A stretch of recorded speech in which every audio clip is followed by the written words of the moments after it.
हमारे ट्रेडमैन भाई जिनकी वैकेंसियां बंद कर रहे हैं, जिनको ठेके पर देने के विचार कर रहे हैं। यानी ये जब से सरकार आई है बस एक ही चीज सीखा है, ठेके पे दे दो, पैसा ले लो, ठेके पे दे दो, हर चीज ठेके पे। तो भैया प्रधानमंत्री जी की गद्दी भी ठेके पे क्यों नहीं दे देते? अब बाहर से रखो और किसी को प्रधानमंत्री रख लो। बजट कम करना है, लेकिन सांसदों की, विधायकों की, इनकी पेंशन के बारे में कोई नहीं बोलेगा। अधिकारियों की पेंशन और नौकरी के बारे में कोई नहीं बोलेगा। उससे बजट नहीं कम करना है। बजट कम करना है सिर्फ सेना और सेना में जवानों के खर्चे कम करके, उनकी पेंशनें बंद करके, 4 साल की नौकरी लाकर। तो हमें उस चीज की भी चिंता है।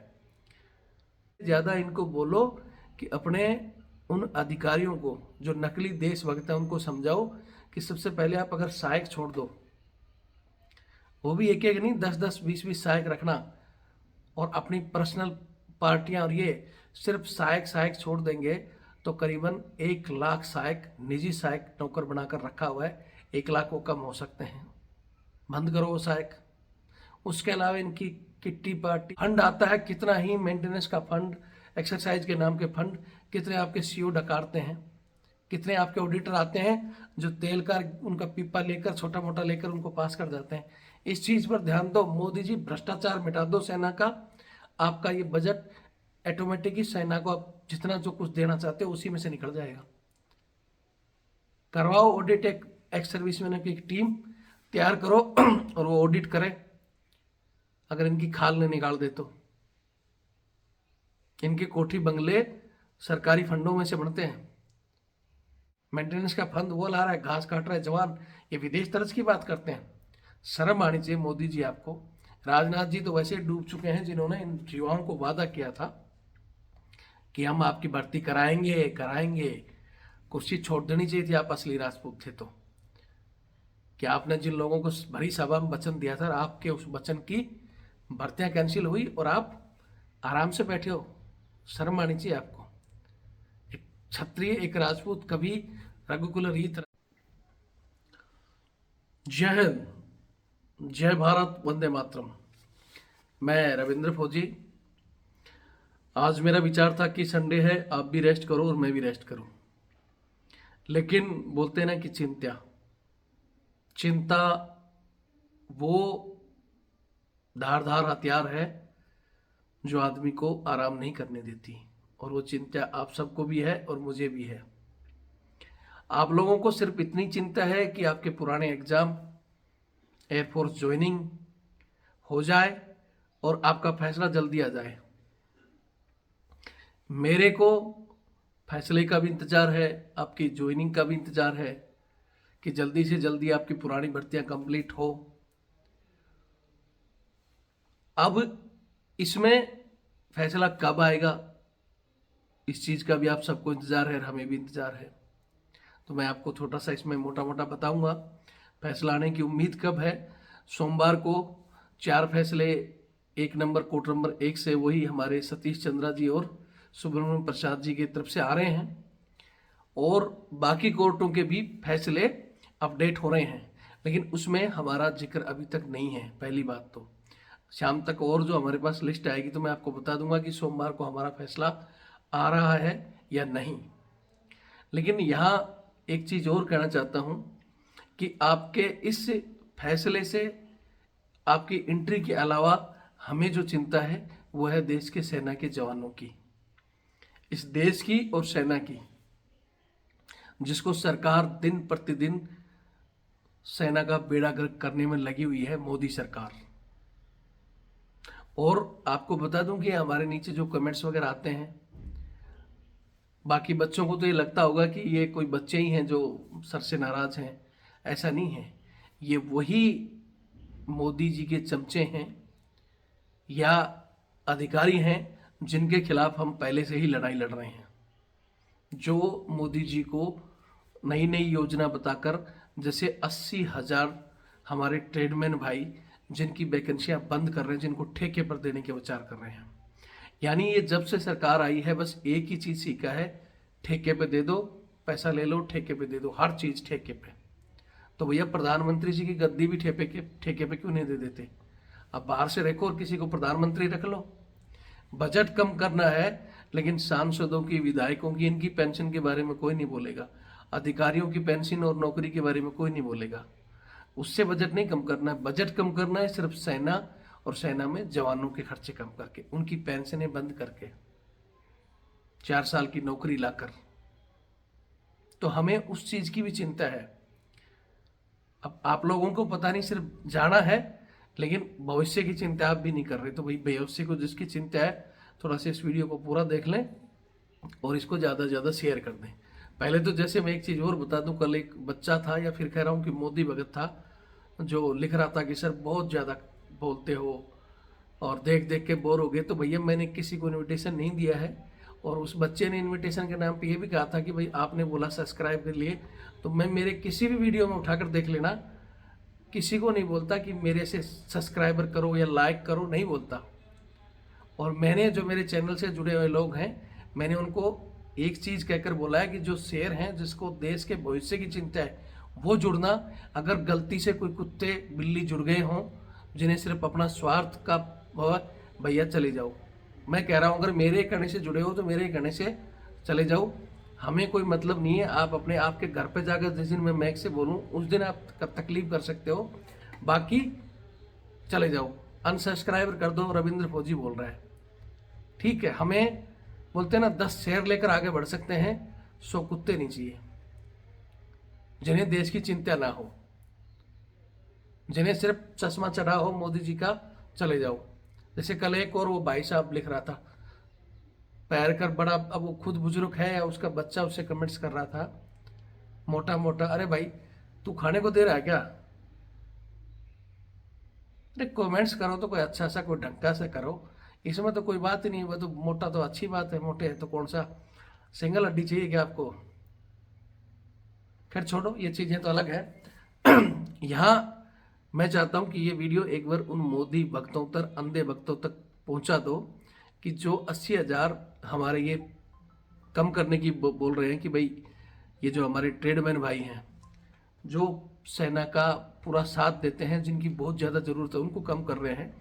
उससे ज़्यादा इनको बोलो कि अपने उन अधिकारियों को जो नकली देशभक्त हैं उनको समझाओ कि सबसे पहले आप अगर सहायक छोड़ दो, वो भी एक एक नहीं, 10-10, 20-20 सहायक रखना, और अपनी पर्सनल पार्टियां, और ये सिर्फ सहायक छोड़ देंगे तो करीबन 1 लाख सहायक, निजी सहायक नौकर बनाकर रखा हुआ है, 1 लाख वो कम हो सकते हैं। बंद करो वो सहायक। उसके अलावा इनकी किट्टी पार्टी, पिट्टी पार्टी, बच्चे की पार्टी, बर्थडे की पार्टी, उसमें जवानों को वेटर, अनाप शनाप पार्टियां, सरकारी खर्चे पर सरकारी गाड़ियां इनके कुत्तों को, इनके बच्चों को स्कूल छोड़ रही है। अगर वो चीज़ें बंद कर दी जाए तो फौज का आधा बजट बच जाएगा, आधा। नहीं तो माननीय प्रधानमंत्री जी, आप हमें 1 महीने के लिए फौज का ऑडिट के बारे में बताओ, हम आपको फौज का बजट बचा के दिखाएंगे कैसे बचता है। 50% बजट देश का इन अय्यास अफसरों के ऊपर जा रहा है। हमारे विपिन रावत जी थे जो बोलते थे कि सेना में आना है तो कठिनाइयों का सामना करना पड़ेगा, सेना रोजगार का नहीं, देश के लिए मन मिटने का एक सम्मानित नौकरी है। तो सिर्फ जवानों के लिए ही है क्या? ये आपके हीटर गीजर, जिनको लेटरिन बाथरूम में भी पिछवाड़ा धोने के लिए भी बंदे चाहिए, जिनको हर चीज के लिए उठकर गिलास पानी तक नहीं पी सकते, तो ऐसे आरामखोरों को सेना में भरना जरूरी है क्या? निकालो इनको भाई। अगर आपको जवान फिट फोर्स चाहिए, आप विदेशी तर्ज पर सब चीज बनाना चाह रहे हो, विदेश में जवान और अफसर का एक मैच होता है, यहाँ हमारा जवान मैच अलग, जैसो मैच अलग, ओआरस मैच अलग। जहां हमारे जवान मैच में हजारों खाने वाले होते हैं, उनके पीछे मात्र 2 या 3 कुक होता है या स्टाफ होता है जो खाना बनाता है, उसको ये खत्म करने की योजना बना रहे हैं। लेकिन ये लिच्चड़ जो 8 या 10 या वो भी फैमिली मेंबर हो जाते हैं, एक आधा बचता है, उसके लिए 20-20 बंदे अफसर मैच में पड़े हैं, उसके बारे में कोई नहीं सोचेगा। इतने देशभक्त हो तो सरकार को ये क्यों नहीं बताते? हमने ऐसे ऐसे देखे हैं, बहुत से सिविल कोठियां हायर कर रखी हैं अफसर मैच चलाने के लिए, जिनका लाखों करोड़ों में बजट जा रहा है। फंड आता है कितना ही, मेंटेनेंस का फंड, एक्सरसाइज के नाम के फंड, कितने आपके सीओ डकारते हैं।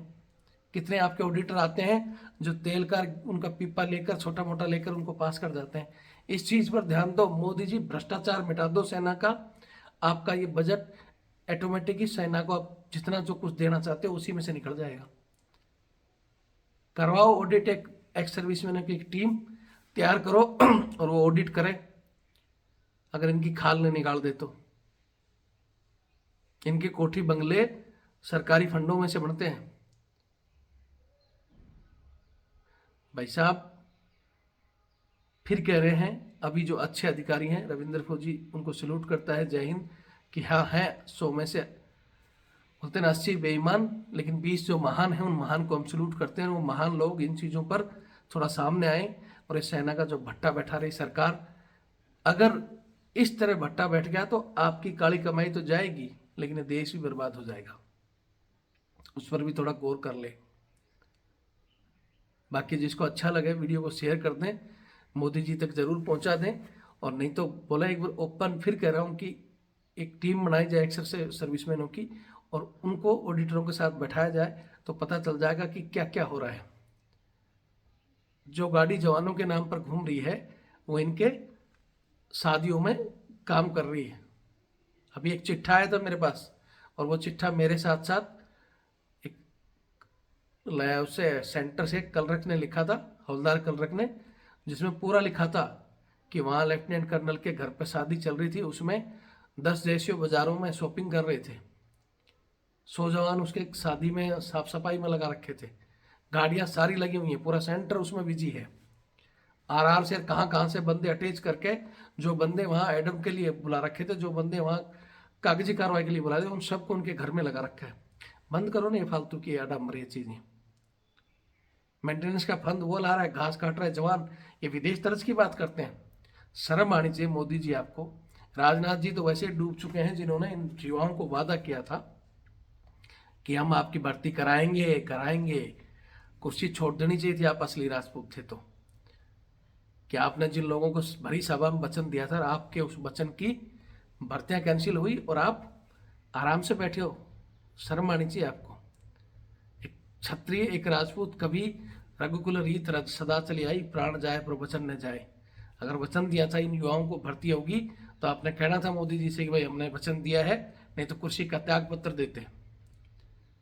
लेकिन बस राजपूती धरी है, कुर्सी से चिपके हैं। राठौर साहब, राजवर्धन जी, वीके सिंह जी बहुत बखान कर रहे थे। वैसे तो इनका मुंह बंद हमने पहले भी कर दिया था। 4-4 साल की नौकरी, बहुत पैसा मिलेगा। आप लोगों का पेट नहीं भरता, पेंशन भी ले रहे हो, पूरी नौकरी भी करके आए हो, अभी एक बार सांसद, दोबारा सांसद, तीसरी बार फिर घूम रहे हो मैदान में। क्यों? आप लोगों का तो पेट बहुत बड़ा है, भगवान ने आपको इतना बड़ा पेट दे दिया कि भर नहीं रहा। और इन जवानों को पेट, जिसमें आपको सिर्फ पेंशन मिल रही थी मात्र, वो भी बड़ी लग रही है। बहुत ऐसी चीजें हैं बोलने के लिए। मैं चाहता हूं कि मोदी जी थोड़ा सा ग्राउंड में जो हो रहा है ना देख लो। आप तो कह रहे हो कि झोला उठा के चले जाओगे, लेकिन इस देश को बर्बाद मत करो। आपकी जो ईमानदारी, ये एक दो अच्छे नेता है, लेकिन बाकी अपने बेटों को, अपने घर उसको भरने में लगे हुए हैं। सारे चोरों को इकट्ठा करके बीजेपी में डाल लोगे तो भैया गंगा नहीं साफ हो जाएगी। ठीक है, भ्रष्टाचार की पार्टी बन चुकी है इस समय बीजेपी, और पूरे देश को धीरे धीरे जिसने सेना को ठेके पे देने की वो कर ली। और जो सेना में असली बुराइयां हैं, सहायक प्रथा को, मूठ पुलिस को खत्म नहीं करना चाहते। बाहर देशों में एक मैच ग्राउंड में काम करने वाले की ज्यादा, चेयरपर्सन की कम पेमेंट है, सबसे ज्यादा क्यों नहीं लागू करते ये?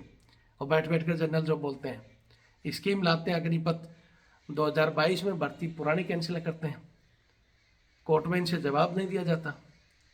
तो बहुत चीजें हैं कहने की। बाकी फिर मैं युवाओं को कह रहा हूँ कि इंतजार करें, इसी सप्ताह में आपका फैसला आ जाएगा। और नहीं तो फिर लड़ाई भाई बहुत लंबी और बहुत अलग सिरे से चलेगी। देश को बर्बाद होते हम लोग नहीं देख पाएंगे। हम फिर कुछ करेंगे जो हमें करना होगा।